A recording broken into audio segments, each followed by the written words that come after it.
I am the Tofu Golem. Please enjoy the video. You start by preparing your workspace so nothing slows you later. Open a new canvas, pick resolution and 2430 FPS for smooth motion, then open the timeline panel and set its length to the scene. Create an animation folder and add layers inside it, because organized layers let you swap frames quickly.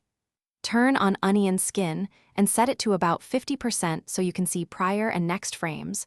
Once done, sketch a key pose to anchor time. Now you block out the main actions by drawing 2 to 4 keyframes that define the extremes of motion. Use a rough brush to stay loose. This helps you iterate quickly and focus on silhouette and weight. Place keys on the timeline at clear beats, then scrub to check flow. Once done, refine timing by adjusting frame spacing.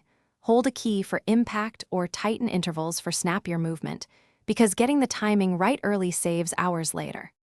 Finish by cleaning lines on fresh layers and adding in-betweens to smooth motion. You should switch between onion settings to verify ease in and ease out. Once your frames flow, apply color and simple shading on separate folders for flexibility.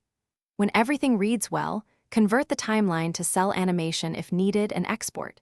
Choose app or video depending on delivery.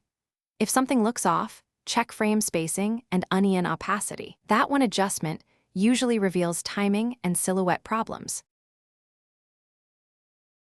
Thanks for watching. Consider subscribing if we helped you today.